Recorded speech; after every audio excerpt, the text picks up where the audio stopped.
core is stable. Hephaestus is 100% contained. And we better get started with the merge.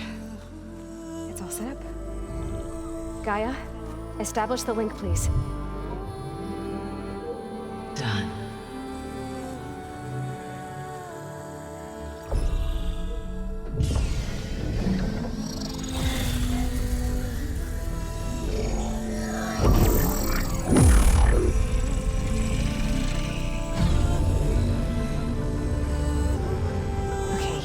To complete the merge, we need to excise Hephaestus' malicious code.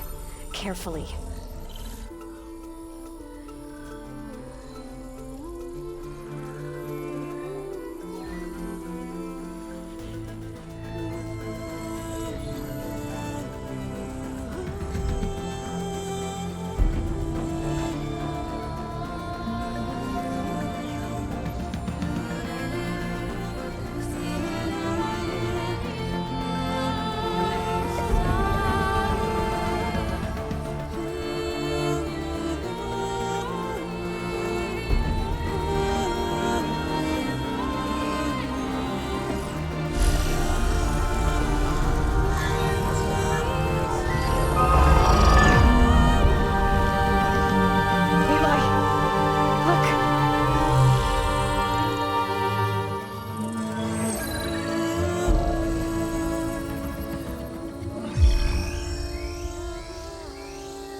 Redundant copy.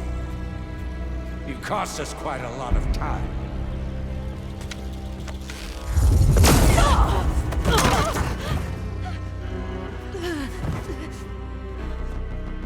Eric, get Beta. And squash that bug while you're there.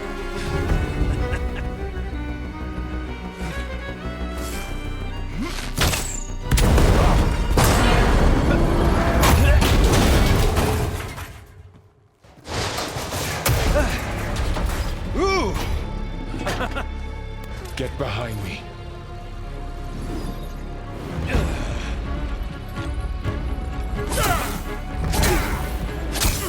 Come on! Quit screwing around. Yeah, we're having fun, right?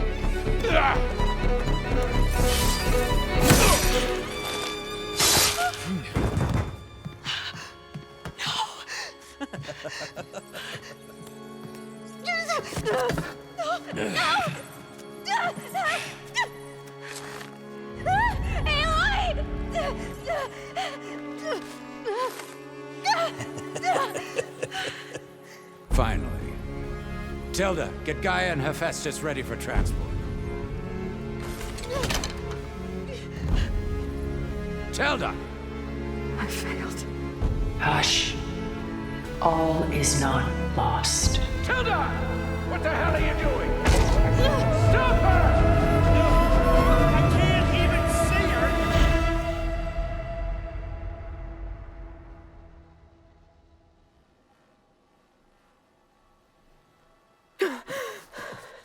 Beta.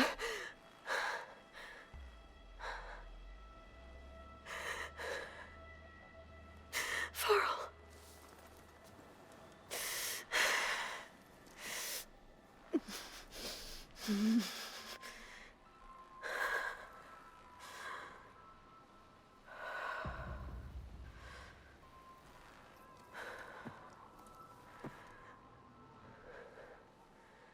Where am I? Ah, you're awake. You took quite a hit when Gerard attacked you. I imagine you must still be in a great deal of pain. I can assure you that we are safe. The others can't detect us here. You mean the other Zeniths? You must be Tilda. I wasn't sure if Beta would have told you about me. Where is she? Alive. And while she isn't where she wants to be, not in urgent danger. We must discuss how to get her back, of course, after you've shaken off the cobwebs. When you're ready, take the stairs down the hall and come see me. In the meantime, I'll make breakfast. Breakfast. Okay.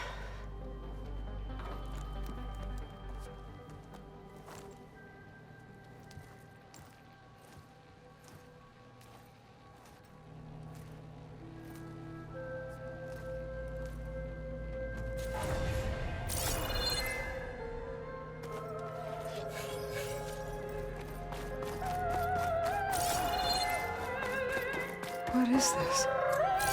Just a few favorites from my collection. Rescued and stored here just before I went off-world.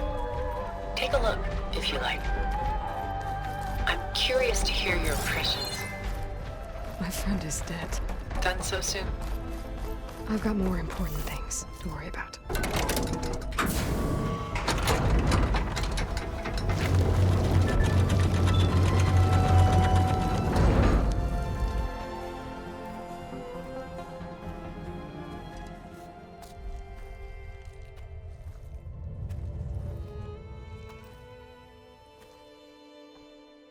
There you are. Feeling better? How did you find us? At the cauldron? And what did you do to everyone right before I passed out? All business, I see. Well, suffice it to say we were keeping a very close eye on Hephaestus, knowing we would need it at some point. Your ruse didn't fool us, and as for my little trick, it was an overload of the senses, accompanied by an energy discharge. Gerard and Eric were only momentarily disoriented due to their shields, but it rendered you unconscious while I got you out. Perhaps some breakfast might steady you a bit?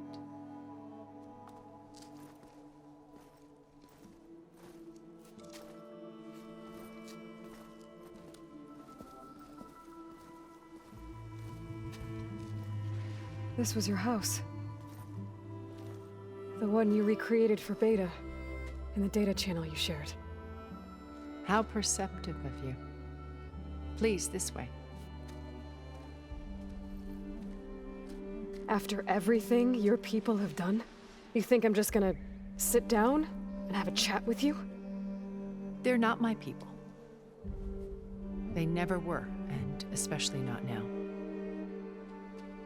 You shot off into space with them, and lived with them for 1,000 years before coming back. So what made you suddenly turn on them? Quite simply, this.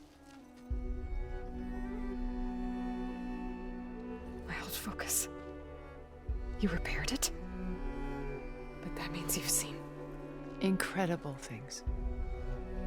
What you've accomplished in 2 decades of life.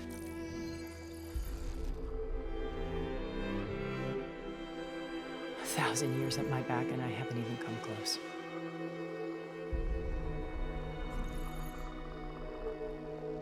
I'm sorry if I invaded your privacy, but I had to. In order to understand. To be enlightened.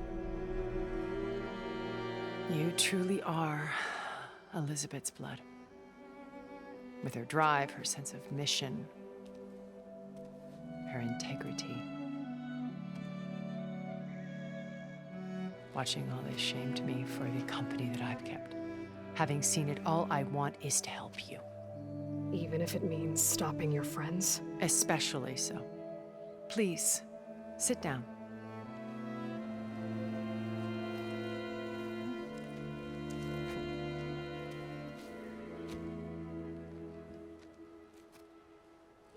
There. That's better. Now, we must recover Beta and Gaia at all costs.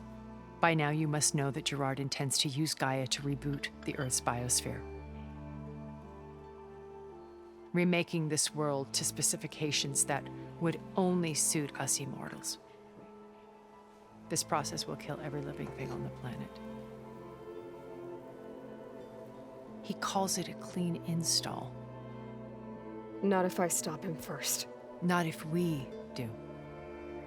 And once he and the others are gone, we can work together to fulfill Elizabeth's dream. I'm sure Beta told you that there's a build of the Apollo database on board our ship.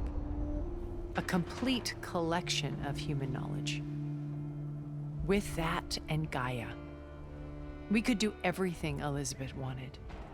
Heal the biosphere, educate the people of this world, uplift them. Create the world she imagined. Let's not get ahead of ourselves. From what I've seen, your friends are invincible. I do wish you would stop calling them my friends. And they're not invincible. In fact, a friend of yours has found a way to defeat them. Silence. Oh, he's been a busy bee, building an army powerful enough to crash through Gerard's precious base. Regala and her rebels. Even now, she's preparing a final march on the Tenakth capital. When she wins, she'll have the entire tribe under her control. Hundreds of warriors and machines to throw at the base. She's been duped. They'll all perish, of course. But it should be enough to break Gerard's defenses and allow Silence to kill him. Along with all the others. Using the new weapon he's developed. Yes, he's found a way to circumvent our shields. Truly an exceptional man. He's planned for everything. Except you and me. You see, while his army is battering down Gerard's doors, you and I will sneak in through a back way, one that only I know about, while Silence and my friends are busy battling each other. We'll take back Beta and Gaia.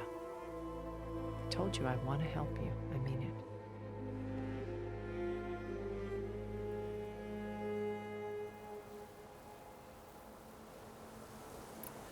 You said Beta is not in urgent danger, so what are the Zeniths doing to her? Putting her to work. Merging Hephaestus with Gaia. A difficult, time-consuming task, as I'm sure you know. They will compel her if need be. But her life is not in danger. She's the only one who can do it. Because you people made her to be nothing but a tool. Gerard's idea, not mine. They always viewed me with suspicion when I attempted any form of kindness towards her. That's why I created the data channel. A virtual place where we could speak in peace.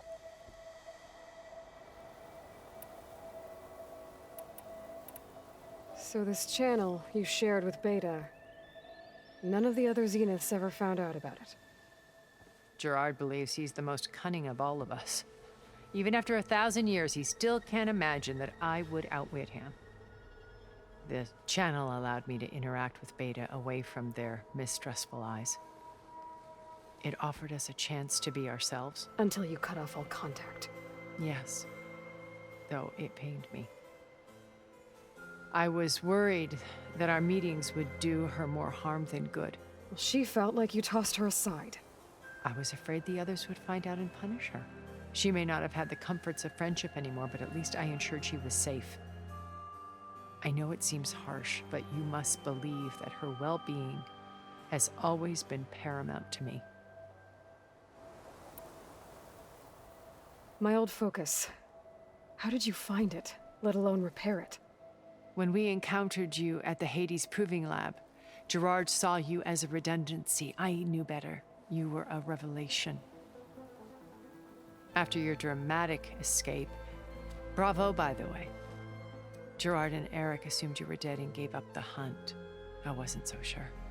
When the others were busy, I returned to the lab and searched for any trace of you.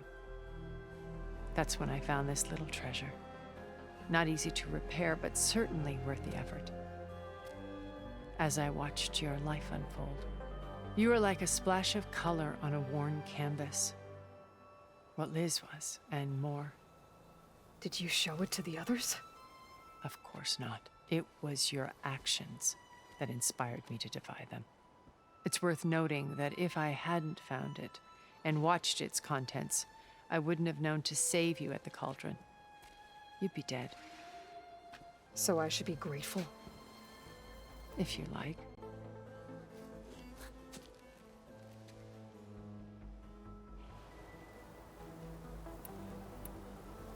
Why did you make the data channel look like this place? I built this house as a shelter to weather any storm, a safe place.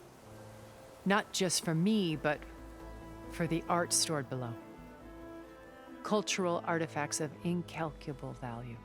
Truly some of the greatest achievements of human civilization. And you wanted Beta to see them? Yes. Her upbringing was so cold and technical. I thought if she could experience Vermeer and Rembrandt, it would bring something else into her life. A heritage every bit as valuable as the scientific and technical data being drummed into her. I'm sorry I had to cut off contact, but I'll never regret sharing this house with her. She needed its shelter even more than I did. So you know all about me. What about you? What would you like to know? Well, start with your life on Earth. When I was 8, terrorists flooded my home city. Thousands drowned, my parents included. I was one of the few who survived. My guardian sent me to boarding school. Among my peers, I was the strange girl, the orphan to be avoided. All because of circumstances beyond my control. Oh. So we're a lot alike, huh? Aren't we? You were an outcast. But you didn't let that stop you from getting what you needed. Neither did I. I climbed my way out of desolation and used my wits to build a fortune. First, from the technical analysis of art and the detection of forgeries. Profitable expertise in those days. But as it turned out, the software I developed was even more useful for counterintelligence. From there, it was only a short step to gathering extremely valuable intelligence on my own. You were a spy? More like a service one could turn to for information. I had to remain anonymous, of course, to protect my privacy. But despite that anonymity, Far Zenith inevitably sought me out.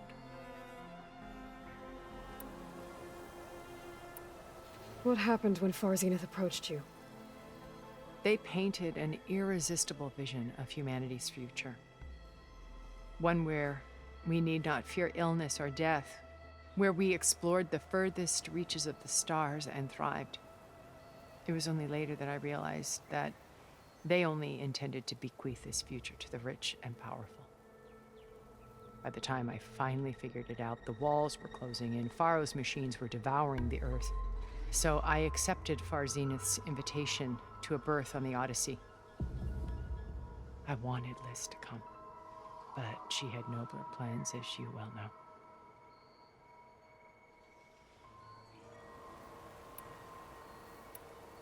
So you didn't know the other Zeniths were monsters until it was too late? I knew some of them were, certainly. It wasn't until we were off-planet that I understood the true scope of their greed. I was grateful to simply be alive, but the others became obsessed with a kind of effortless immortality. They built a colony where machines serviced their every need, where any memory or fantasy could be endlessly savored in virtual reality. It wasn't life. It was stultifying, a pampered dream state. As the decades passed, I withdrew more and more, alone yet again, but this time with eons to consider my mistakes. Now, finally, having met you, I feel like I have a second chance. To do what? Help you, of course. To fulfill Liz's dream, which isn't so different from Far Zenith's original vision. A better future for humanity.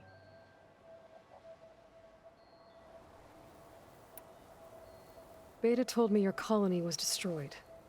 That you came back to Earth because you had nowhere else to go. It's true. After we reached our destination, a planet in the Sirius star system, we spent decades building a new home. The physical constraints of Earth, the boundaries of mortality, gone. To think of what we could have done with it. It might have been a utopia. Instead, we stagnated, absorbed in effortless comforts and virtual realities. It took a cataclysm to finally yank us out of our stupor. What happened? A massive geological event. We knew of instabilities in the planet core, but we underestimated them. By the time the collapse was upon us, it was too late to stop it. Only a few of us made it to the ship in time.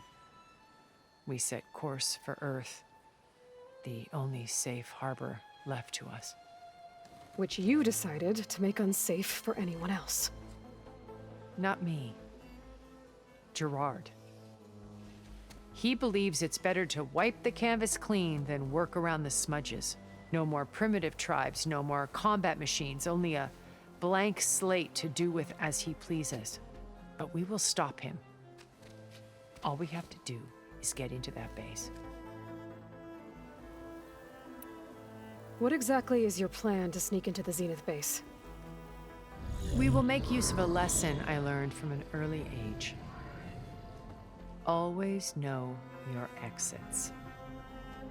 In this case, a place where Gerard's new construction meets the ancient foundation, a passage that only I can access. When Silence flings his army at the base, we will enter through this back door, bypassing most of the fighting. The distraction will provide us with a window in which to rescue Beta and Gaia. Once we're inside the base, where will we find Beta and Gaia? Here in the command center. By then, Gaia will have been reunited with all of its subordinate functions, including Hephaestus. What about the alpha build of Apollo on your ship? A simple matter of recovery once the others have been dealt with. With that in hand, we'll have everything we need to make this world as it should be. How do you know about Silence's plan? He isn't the only one adept at spyware. You hacked his focus? No, he's too careful for that. But his subordinates? Not so much. He gave additional focuses to the tribals he branded the Sons of Prometheus. By tapping them, I learned about most of his dealings. The distribution of override technology, the arming of Tanakh rebels, and the secret pact with Regala to attack Gerard's base. But how did he come up with a weapon that can take down your shields? That's the one thing I haven't been able to figure out, but however he did it, I'm quite certain it will work. With it and the Tanakh army, victory seems to be within his grasp. Such a shame he'll be disappointed. Regala's only interested in killing Hikaru and waging war on the Karja. What does she have to gain by attacking Zenith?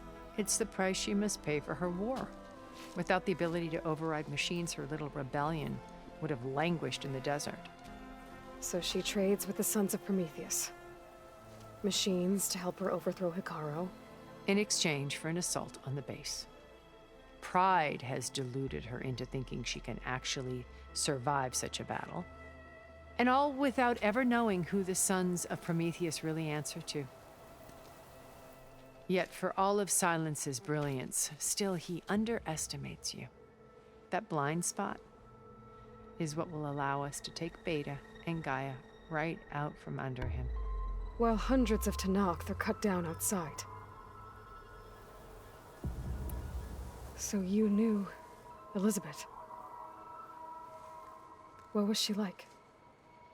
Liz was everything she was. I see in you. And more. Your ingenuity, your determination, your moral compass. You've managed to distill her greatest qualities and make them your own. I'm not asking about me. Tell me about Elizabeth. What was she really like? The honest answer is that I don't actually know.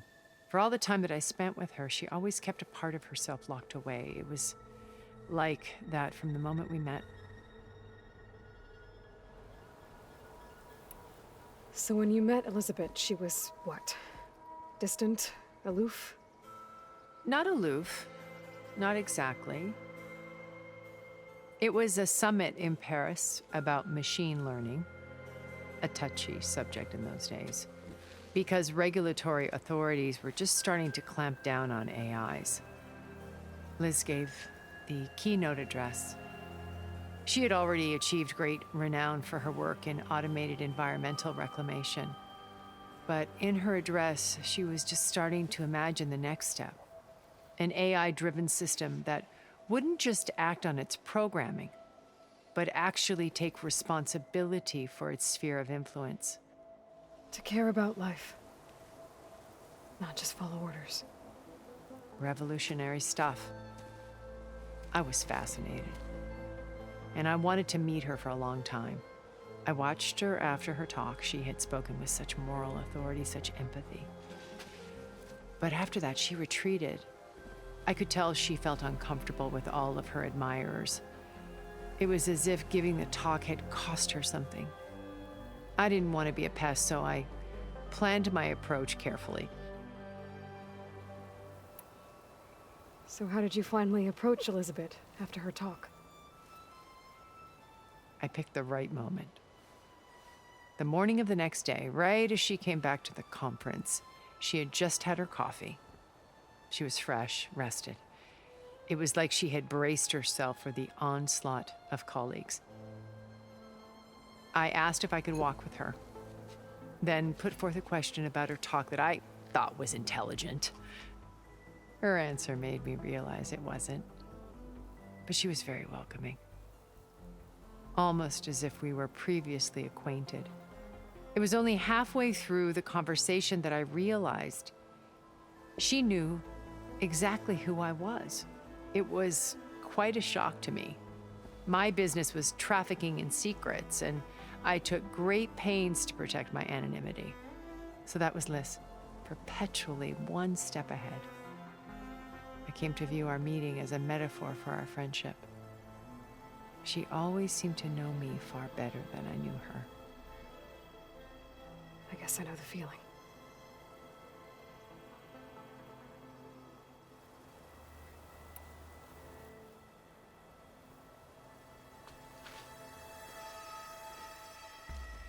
First Varl. Now Hikaru and the Tenakth.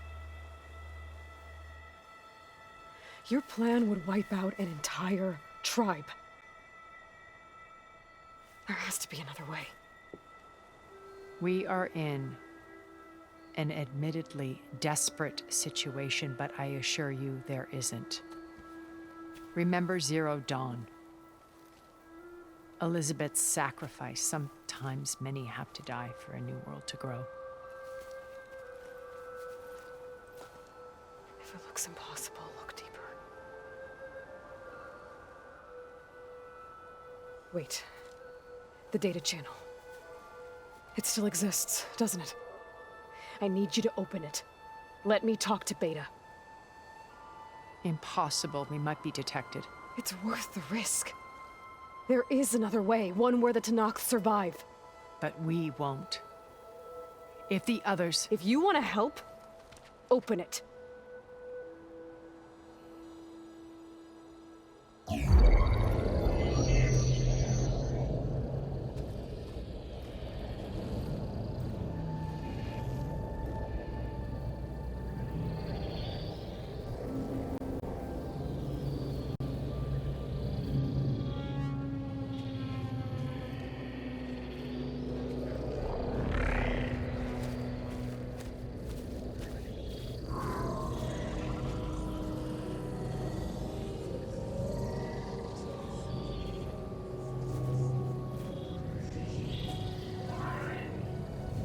What are they doing to her? Virtual reality dissociation. The manual merge of Hephaestus will take hours upon hours of tedious micromanagement. If she resists the work, they run simulations to induce feelings of isolation and despair. Beta, can you hear me? You're alive. They're watching me. I can't hold up this extra protection for long. You should have killed me. No. No, look at me. I'm coming for you. I promise. Okay? I just need you to hold out a little while longer and work on the merge.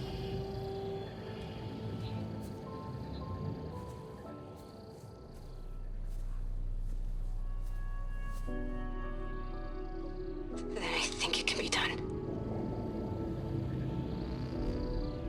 I'll contact again when it's time. Can you hold on? As long as I know you're coming for me, I can endure anything.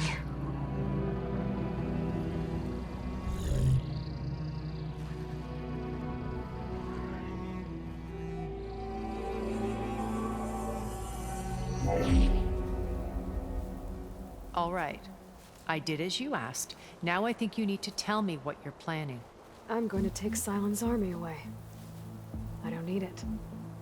Only the weapon he made to penetrate your shields. And how do you propose to get it? Ask him nicely? Without Regala and her rebels, he won't have a choice. We'll be his only option. Only option for what? What did you tell her? That is between me and my sister. Will be Silent's only option for crashing that base. I'll tell you the rest later. But first, there are a couple of things I have to do. Oh. And what are those? Lay my friend to rest. And then I'm going to use the override that Beta gave me at Gemini to put an end to Regala's rebellion. From the air. Wait. Since you insist on doing things your way, I know of something that will truly help you make a grand entrance with the Tenakth. The ancient Horus Titans still possess electromagnetic energy cells as part of their arsenal. Drop one of those on Regala's army and they'll receive quite a surprise.